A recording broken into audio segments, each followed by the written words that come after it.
yogis. Welcome back to the Black Swan Yoga podcast. Christine Anderson here with the lovely Patsy Springer. Today we will be tiptoeing into the story of this lovely lady. Not really tiptoeing. She's going to bear all and share with an open heart. So just open your mind, open your heart to receive her lessons that may or may not apply to your life, your path, or maybe someone that you know. So the reason why we are so passionate about sharing our stories is because we all mirror each other, and there's parts of ourselves that we all can connect to with one another, and that's truly how we grow. And in the beautiful act of vulnerability, we lift that darkness that we may be experiencing. And at the same time, we remember as we listen, as we share, that we're all one and the same. We all go through hard times and hardship and struggle and sorrow and joy and growth. So thank you so much for being here. And I'll give the floor to this babe. Yeah, thanks, Christine. Yes. I am just beyond grateful to be with you all, and thank you all for listening in. And before I even share my story, I just want to tell you a little bit about myself. I am a manager, studio manager here in Austin, Black Swan Yoga at our headquarters. And I'm also one of our teacher trainers for both the 200 and 300 hour level. So, and I'm always up to connect. So if you see me on social media or see me in the studio, please say hi and let me know what you think of this podcast. I'm always up for feedback as well. So she's a boss, babe. I'm surrounded by them all. It's amazing. We're lucky. Yeah. We're very, very lucky. Well, my story. Let's hear it. Let's get there. I was born in Iowa, and the first part of my life was like really beautiful. I had a great childhood, really wonderful family. My parents have a lineage of sailboating. So we spent summers on sailboat up in Iowa on Lake Rathbun. And so we grew up really close. I have one older brother and one older sister. And so I'm the baby. And we spent a lot of time together. We grew up on, in summertime, it was a 28-foot boat that we all slept on. We shared, close quarters. So I had a wonderful childhood, very grateful for. And when I was 12, my dad got a promotion to Tyler, Texas. So that's bringing you down south. You bring me down south, cowgirl. Oh my gosh. So we moved to East Texas. And this is the part where my life kind of, I started going through my teenage years, which was definitely a little bit more difficult. But I will say I was introduced to yoga when I was 13. I was really grateful, really fortunate that my mom, she volunteered her time to teach people English. And as part of that, there's like a lot of classes. It was like a community rec center, and she was able to take the other classes. So one day she wrangled me up and we took a yoga class together. And I'll never forget doing lion's breath and just thinking like, this is the coolest and weirdest thing ever. I don't know what this is, but I like it. So I started doing like children's yoga around that age, but nothing that I really, nothing serious, nothing that I got into for nothing that like impacted me until later on. So it was also around this time that my mom and I started butting heads. And looking back on it, it makes total sense because she lived in Iowa for almost 20 years and had a wonderful group of friends that she left for her husband's job to move down south. She's never been in the South before that. And along with that, I think this is probably the time when she was starting menopause, and I was getting into, my puberty years, starting menstruation. So it was a lot of turmoil in our relationship. And I went to a Catholic school, and when I was 15, there was a very big pivotal point of my life. Before this point, I was devout Catholic and going to school and saying my prayers and my rosary. Well, it's been a while. Now you are mala beads. Now I'm a mala girl. Oh my gosh. Which there's still 108 beads on. Yes. So, you got a little bit there. Sacred number. Yeah. But at that point in my life, I really thought I was going to be a nun. I was, so excited about my prayers, my Hail Marys. And like, I constantly felt guilty too, like the whole Catholic thing. But so 15 years old and little me. So I was going through this phase like a lot of teenagers do. I was starting to be a little bit rebellious for sure. But nothing unmanageable, nothing to be too concerned about. Just mainly my mom and I had we'd bump heads a lot. And then I turned 15. And this is the part where a dear friend of mine, I was a freshman in high school, and I saw him that day. We were trainers for the football team together. And hanging out with the football players. Oh, yeah. That was me. And we said our goodbyes. It was a hard day. He had actually, he was driving the coach's truck and accidentally, rammed it into something. It was like a little fender bender, but it was a hard day for him. And that was the last time I saw him. And I will never forget getting the phone call from someone in my grade, from Carly. And she said, Isak, he committed suicide.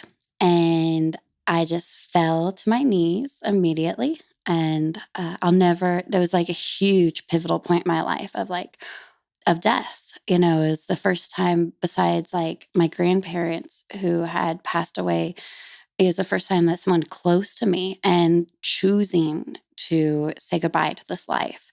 And so it was like a lot of unanswered questions, and just that was my heart breaking open for the first time. And the following week, I'll never forget this. This is I keep in mind, I've been like such a good Catholic up until this point. Yeah. I was like really into my prayers and, all of it. And I think that I've always been a spiritual person in that regard. But the following week, we're in theology class in my Catholic school. And the theology teacher at the time said, well, he went to hell. We're like 15 years old, and he's telling us that our friend who was a week before this was sitting right next to us, hanging out with us, is saying since he did that, he's going to hell. He has no option to go to heaven. And that was huge. That was, for me, I'm like, why can't you, it was like, because he did that, he is a terrible person and there's no hope for him. There was no sort of, I'm really sorry that he's not here. No sort of, let's try to get counseling and therapy for these kids. It was just, this is the way it is, cut and dry. And at that point, that was a very pivotal point for my life where I took a turn of, well, fuck you then. Yeah. And it was like Catholic school, Catholic church. I was very resentful, super angry. I was so angry as a teenager.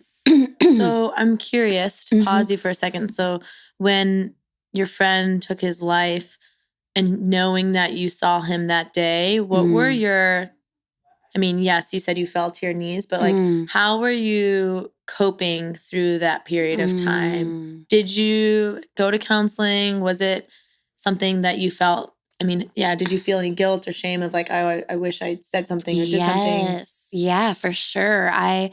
For a long time, I felt like, why would he do this? Why couldn't I help him? Why didn't I talk to him more? I was one of the last people to see him, and I didn't know that it was that bad. I'm like, okay, it was a hard day, but I didn't realize it was that bad. And so the night it happened, my parents said, okay, feel free to call your friends and you can come together, with some of his close friends. And I remember, we lit a candle and we held hands and hugged and cried and said prayers.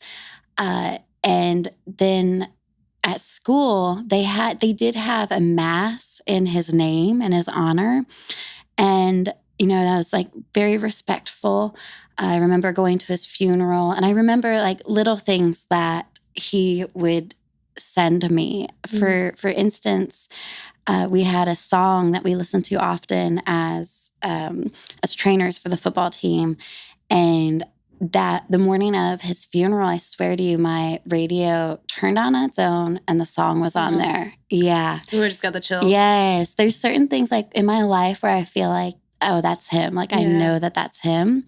But after like a week, it was almost like we go back to business, for the school. Like it was like we can't miss any days of school or work. It was very much, and that was something that I couldn't cope with. Yeah. I was so against like pretending like everything was fine. And I couldn't understand why people or how they could pretend like everything was fine.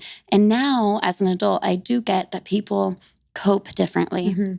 And people go through different phases of grief and deal with it very, very differently.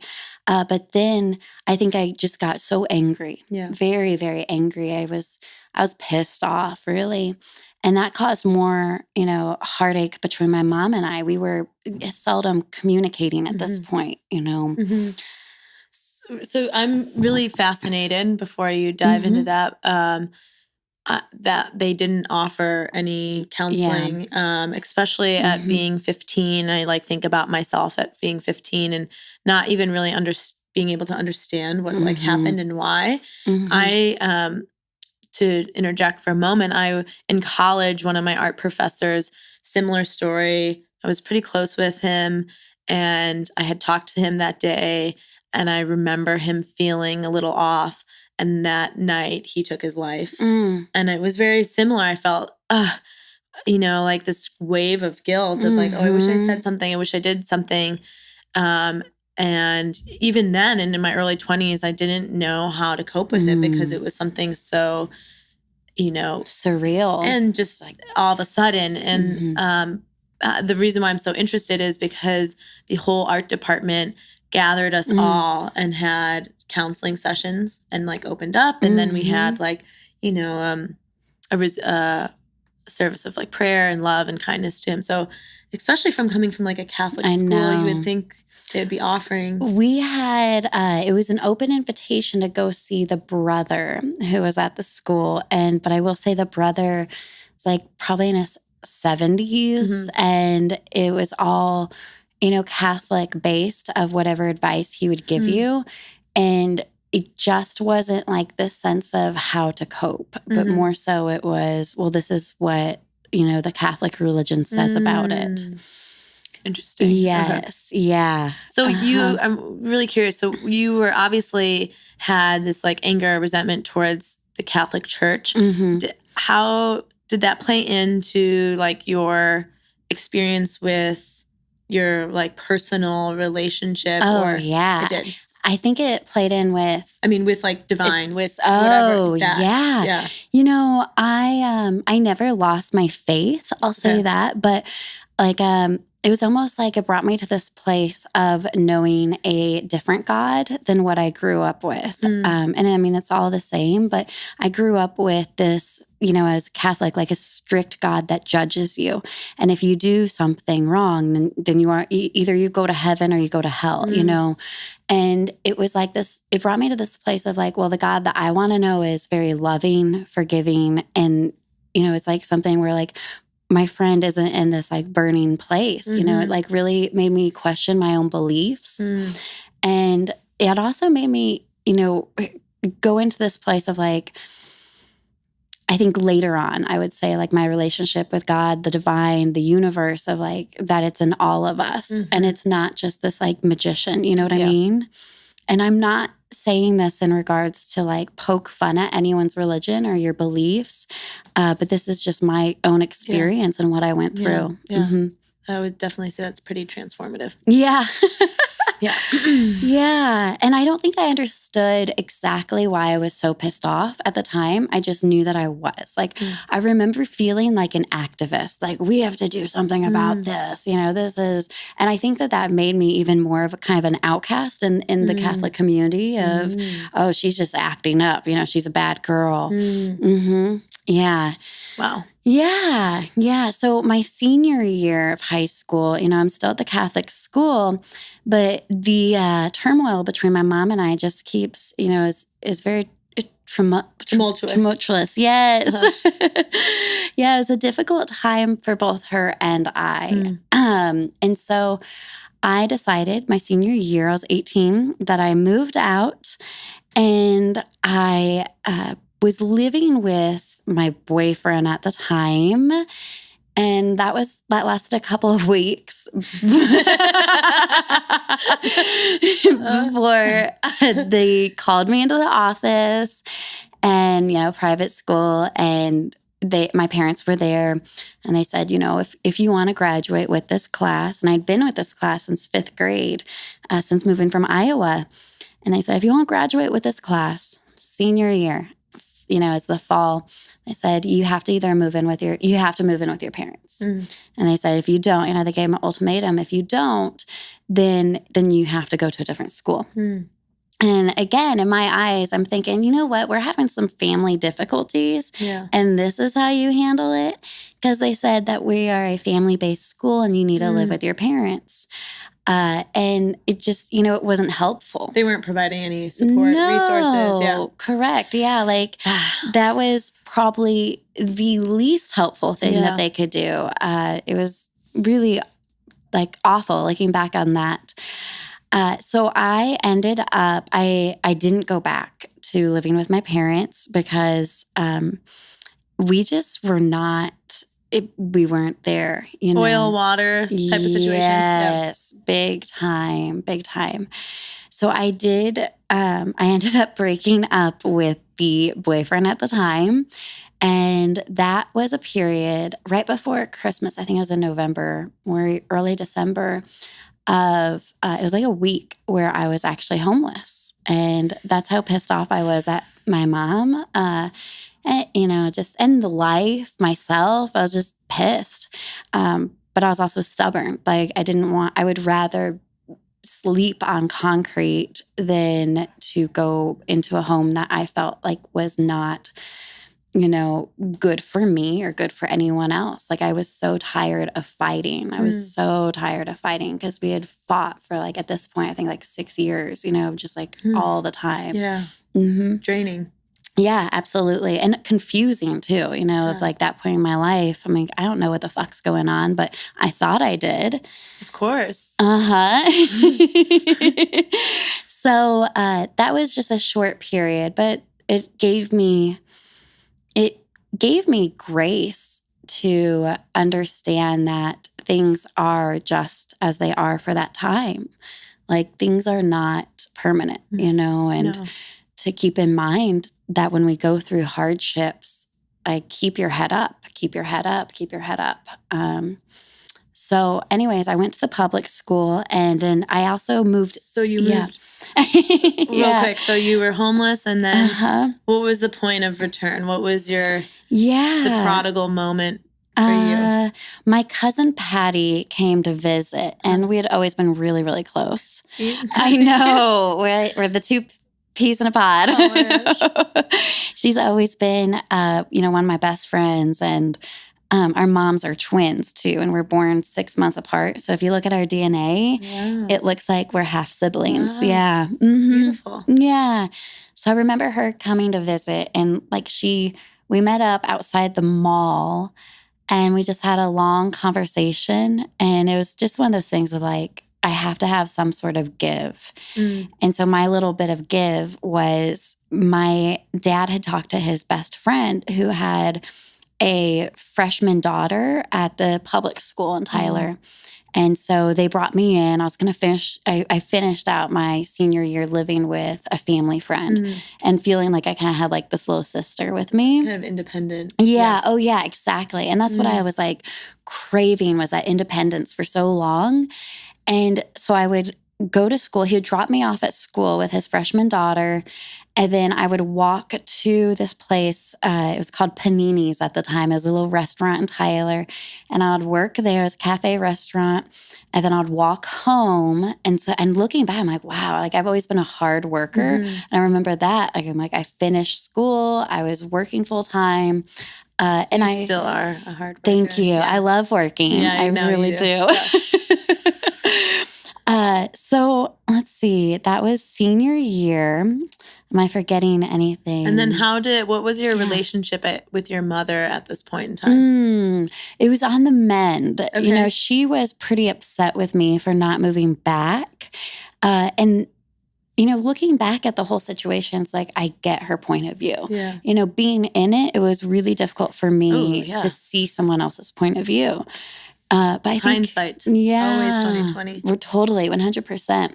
I think that she was, you know, heartbroken. That was the hardest time that my parents and I have ever gone through. I remember having a dream of my father crying, and I have never actually seen my dad cry. But the next day, my aunt telling me, you know, your dad really broke down and cried. Yeah. And I was like, oh, I dreamt that. I could see it, you know, and I think it's just that connection. Yeah. Papa. Yes. Yeah. Yes. So, you know, we'll get to later on but it's taught me a lot. So it was in the process of healing. Yes. In some regards. Yes. Wow. Yeah, we were in the process of figuring out our relationship and how we can have a relationship after that. So then, let's see. I broke up with that guy. I was finishing up school, and I met someone. I was 18, and I met one of the servers was 25. And dating the older men. Yep. And he is someone I think that I knew from many past lives. I think that we were lovers in a past life. I think that we have cared for each other before. We have instantly had that connection. Okay. And so I was on family vacation. We were still working on a relationship. So that summer after I graduated, I was on family vacation in Chicago. And I wonder if we ever crossed paths. I know. I would like to think so. I think so. You know. I think we did. Yes. Yeah. But instead of taking the plane back to Tyler, I decided this guy, Johnny, who I was dating, he had moved to upstate New York to be with his mom. So I bought a one-way train ticket from Chicago to New York, and I had like one bag of my belongings. So I lived with him for 6 months, and then I took a one-way train ticket from New York back to Tyler. I love it. Yeah. Adventure. Yes, totally. Completely. Yeah. Yes. And it was this time when I came back where I really was able to dive deeper into yoga. I was working at a restaurant here in Tyler, and not here. Oh, not here. We're in Austin. But close. I'm like, no. I know. I'm like putting myself back in the situation. No, that's good. That's amazing. So I worked at this place called Rick's on the Square, and I met my dear friend Shannon, who was living in Tyler to be with a guy she was from California. So she was picking me up every Tuesday and Thursday for her 5:30 a.m. yoga class. And for months, I was going with her, and that was our thing. And there was like another class, I think, during the week that I went to a gym. But this particular class, the early morning one, it was in Troop, Texas, which is a tiny, tiny town right next to Tyler, in the back of a hair salon. The owner of the hair salon decided that she wanted to offer aerobics and yoga as well. Oh my gosh. I know. So Shannon, after months of going to her class and me falling in love with it, she decided to move back to California. You know, Tyler was, I don't think it was just big enough for her. Yeah. So she came to me and she said, you go to all my classes. I already talked to the owner. Would you be willing to teach them? I know. And so this is, like, sure, of course, I'll give it a shot. Let's see what happens. And in that process, it dove into my practice even more and fell in love with it. I fell in love with myself and fell in love with, the act of healing and growth hugely. And I remember teaching my students things that I was learning at the same time.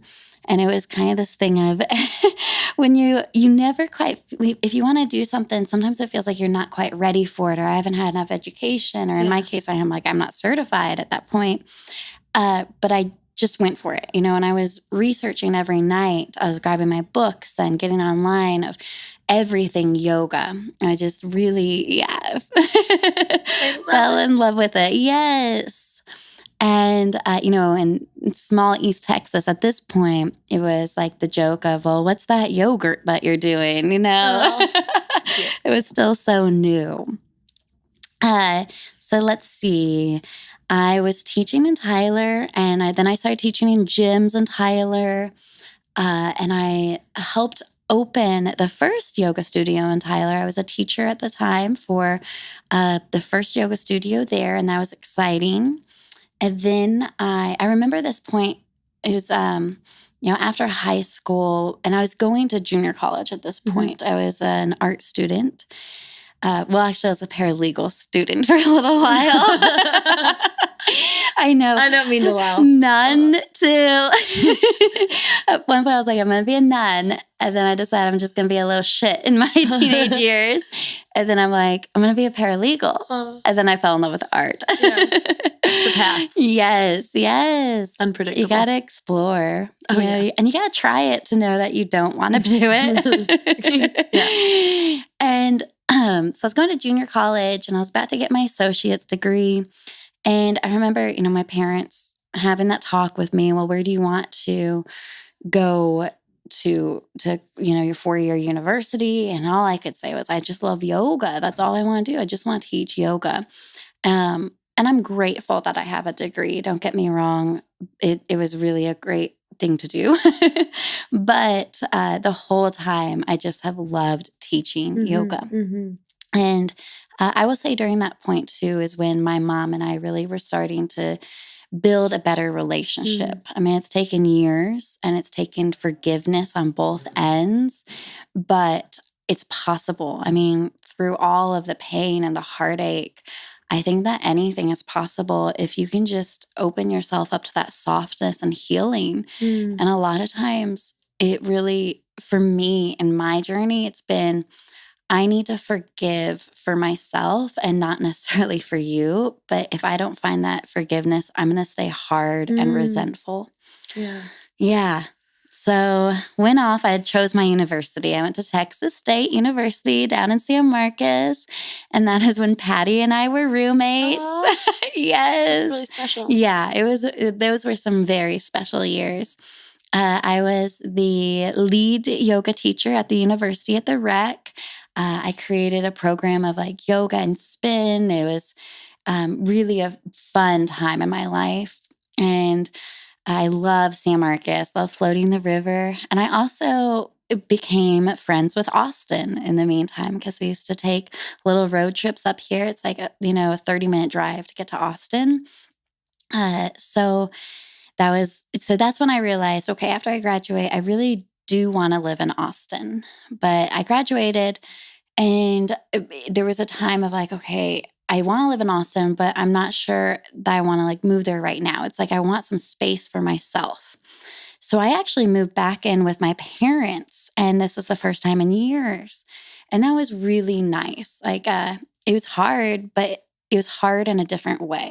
It was hard because there were different expectations, but some of the expectations were the fact that I'm an adult now. So it was really nice to honor my relationship with my mother and father in a mature way and able to bond in a way that we weren't able to before. able to actually like enjoy each other because they didn't have to be on me the whole time. They didn't have to get on me and they weren't getting on my nerves either, It's beautiful. It was, yeah. And rent was free. So that was really nice. But so I graduated from Texas State in December of 2010. I moved in with my parents. And this is the interesting thing too. I have learned so much from my mom. One of the things that she's taught me is manifestation. So she said, at this point, I've been teaching yoga for 5 years, but I didn't have my 200-hour certification. I'd been going for like these little weekend certifications and trainings, but I didn't have this like the big mama, the mala certification of 200 hours recognized by the Yoga Alliance. So my mom comes to me and she goes, if you could go and study anywhere, where would you go? And of course I said, India. Like I would love to go to the heart of it. She's like, dream big. Don't think about how you get there. Where would you go? So I answered India. And we didn't talk too much about it, but at Christmas, I just graduated. At Christmas, I just told my mom that like a week before. And we always have really big Christmas parties. My family, they probably invite like 100 people over for Christmas Eve. And I remember so many people coming up to me that Christmas and saying, Patsy, I heard you're going to India. When do you leave? I'm so excited. And I'm like, what? But then they were like, this is the crazy part that blew my mind. They were like proud of me and it's family friends. So they would like write a check for me to go, like to support my journey. Wow. I know. So Christmas, I was able to get a little bit of savings from that. And then I worked for like 6 months. I worked my butt off. And I bought my plane ticket. I figured out which training I wanted to do. Wow. Yeah. And so it's just one of those things of put it out to the universe. You might not know how it's going to happen, but if you believe that it will, then it will. It really, really will. So that was a huge lesson that my mom gave me of just put it out there. So she started telling people I was going. So I just, next thing I know, people are asking me when I'm going. Yeah. And then handing you money. Yeah, I know. There you go. I know. Beautiful. I know. So grateful, but something that had happened to me right before, like 2 weeks before I flew out to India, I was hanging out with a bunch of my friends that I grew up with. And I had a friend that I trusted. I had hung out with him numerous times for years. I had known him since high school. And that particular night, he sexually assaulted me and he raped me. And this is right before I left for India. This is like, I was 24 at the time. And that was earth-shattering. You always hear of, there's so many, you always hear of stories of people, women, men, but people being assaulted and, well, why didn't you report it? And I remember like thinking like in the shower the next day, I shouldn't be doing this. I should not be taking a shower. I should be at the police station. But instead, I just wanted to wash it off. I just wanted to move forward and cleanse and be done. And so another pivotal point in my life was that moment where I think that was hitting rock bottom in a different way, hitting rock bottom and finding anger, finding guilt. Like, was there something I could have changed? Should I have not been there that night? Did I act like I wanted that, And then going through all of it, I remember I told my sister and she goes, you got to tell mom and dad. So, like, okay, I'll never forget, tell my mom, and then her saying, you only got to tell dad. And I'm sitting on our fireplace at our house, the house I grew up in. So many memories with that house. And my dad coming in from doing some outside yard work. And my mom goes, John, Patsy really needs to tell you something. You might want to sit down. And at this point, I'm just bawling. And he sits next to me. He goes, Patsy, what's wrong? And he said, we will love you no matter what. Yeah, good people, Yeah.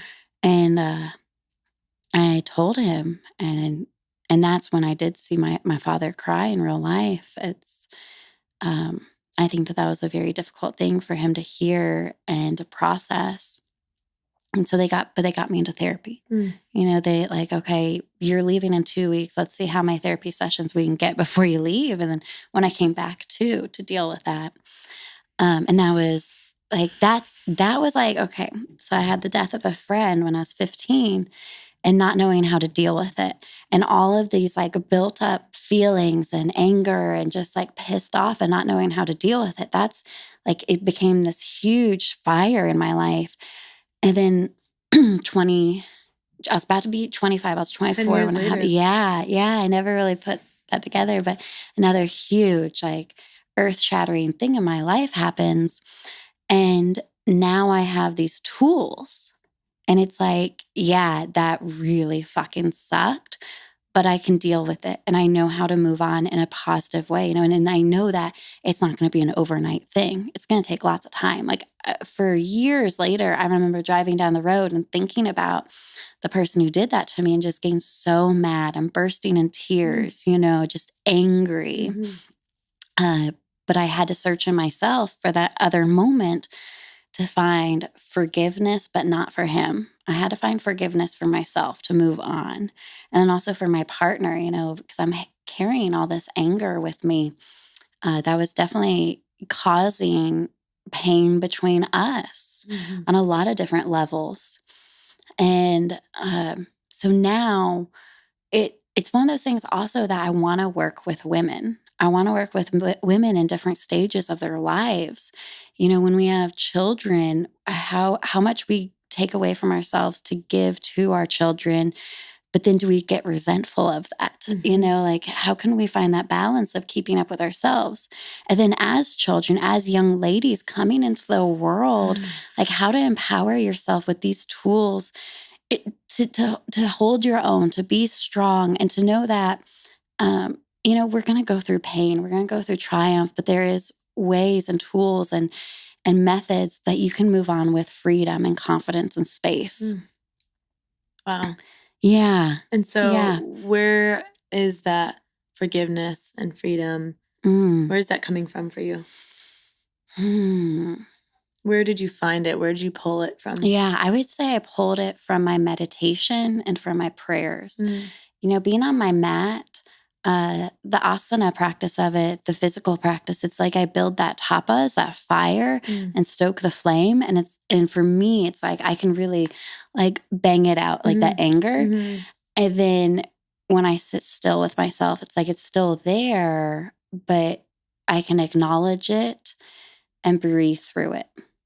You know, like just be with myself. I think, I would say a lot of the forgiveness and healing for me has come with being with myself, just being with myself and not trying to change or fix anything, but like no longer being so busy that I ignore things. Run away, push it aside. Or hide under the covers, whatever it is, like just sit and like, you know, nurture myself. Wow. Yeah. So, you know, that was, so I did go on to India. Yeah. And that was a crazy experience. Yeah, that was something else. The training was wonderful, but really the experience of being in India was where it's at. That was incredible. I met a friend of mine from South Africa there, and we went to a psychic in India. Like it was unbelievable. And let's see here. When I came back, that's when I decided, okay, it's time to move to Austin. But I happened to meet the love of my life, of this lifetime, you know, right before I decided to move. So I said, okay, Chad, you're coming with. Oh, special. Yeah. So we moved to Austin, and we are actually about to move. We've been here for 8 years. And we are about to move for the 7th time in Austin. Wow. I know. There you go. We are movers and shakers. Change is the only constant. Yes, really. Wow. And now, and then your future, you're planning for a new chapter too. Yeah, absolutely. Planning for, you know, family together with Chad and growing with him. And then also professionally, I'm just so grateful to be part of Black Swan. One of the reasons I love Black Swan is because we accept everyone. Like no matter what where you are in your healing process, what you went through, how much money you have in your pocket, we accept you. So it's like the time in my life when I was sleeping on concrete, Black Swan would let me in with open arms.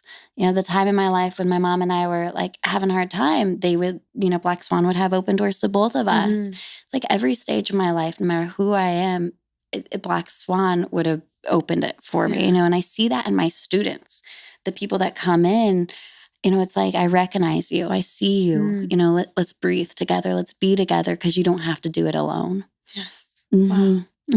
What a journey. It's a journey, I know. And it'll continue to. It will, the pain that the future has for me, I feel more prepared for. I know it'll happen. It's, it's life. You're not afraid. I'm not afraid of it. Open. Yeah. Trusting. I know that's a lesson. There's always a lesson in it. Yeah. Yeah. So wonderful to sit down and share and hear your story just so openly. And man, there's so many points of the story where I am like, wow, I can really relate. I think it's really fascinating that both our mothers kind of brought us into yoga and in those tumultuous times of, and in that hindsight of like, wow, they were doing the best that they could to deal with our unruliness. And 100%. I, find so fascinating that you took a path of art, and as did I. Yes. And, dealing with death, and it just really is mind-blowing to me. Or even the calling of yoga that you had on your life, and it was very similar to me. Yeah. It just, I'm just one person sitting in here and listening to your story, and I just know that a lot of you are going to find those gems of like, wow, I'm not alone in this, and it's a part of the human experience, the ups and downs, and it is very much unpredictable journey that we have. And that's why, we are so passionate about the path of yoga, is because it has brought us so much balance. Yes. Obviously Patsy had her unruly times, and so did I. And it's like, wow, we're still human. We still have fun. We're like, and it helps me like find more compassion for other people. Yes. Those people that I am having a hard time with for whatever circumstance, I just feel like because of yoga, I have more groundedness and compassion towards them. It doesn't have to be this like, they are that way. And, because it also like people go through things. Like right now, I'd say that my mom is my best friend. You asked me that 15 years ago. Yeah, that they are really cute together. Yes. Oh, thanks. Yeah, that's adorable. I would never guess that before, but I see so much of myself in her as well, and her and me, and I can recognize those beautiful qualities that she's given me. Yeah. Wow. It's so amazing. And just like, and for you to even share like so openly about the death and the assault and hitting rock bottom. And that is part of the human experience. I remember hitting rock bottom when I was like sent away, and just recently ending a long 5-year relationship that was hitting rock bottom for me. And, but in the same point, when you hit rock bottom, the only way to go is up. Yes. And I'm, we were talking and have been talking about things don't happen to us. That's really for us and for our growth, and not only for us, but like just what you were saying, this ability to connect and to have compassion for other people and to have empathy. And you never know what you go through and how it can be a blessing and a positive impact in someone's life. And the fact that now you have this passion to like help women and nurture women, that is like amazing. You didn't run away from it. You dealt with it, and you experienced it for what it was, and the pain and sorrow. And now you have all these beautiful perspectives. And it's like, thank you. Yeah, it's amazing. Thank you. I look back and I'm so grateful that I didn't give up. Yeah. There's definitely points where I was so sad and just like I was ready to give up, but I didn't. And I'm really grateful that I didn't, because you never know what the future holds. And we keep saying that life is for us, but it's also by us. Your decision to get back up is huge. It's yours. Yes. And no one can take that from you. And you can whatever you manifest, whatever you dream, you can go for it. And just, it starts with a thought, then it becomes a plan, and then becomes, that goal. And then you just keep taking it day by day, step by step, to make your life the way that you dream it. Yeah. And here you are doing it all. Yeah, I know. It's pretty amazing. Yeah, I just said yesterday, this is the happiest I've ever been in my life, and in a really stable way. Yeah, Very and stable. it's not like an external. It's because you built it within. Yeah, it's amazing. I'm so grateful for you and our friendship and the work that we get to do. I feel incredibly grateful for you. Yeah, and oh my God, I know. It's like boundless. Yeah. Infinite. And, it is. And although you're moving to Denver, and I'm very sad about that, very sad, but I need to remember that we will continue to be friends. Yeah. And you're still going to be in the family of Black Swan, and you're still going to be coming and going. Yeah, I'll be back. Gives me an excuse to go up to Denver. Yeah, we'll be here. Yes. So thank you so much for tuning in and sharing and just giving a listening ear and open heart to Patsy. And thank you, Patsy, again. Oh, thank you. We love you guys so much, and we are here for you to support you on your path and your journey. So with all of our love, with all of our light. Yes. Namaste. Namaste.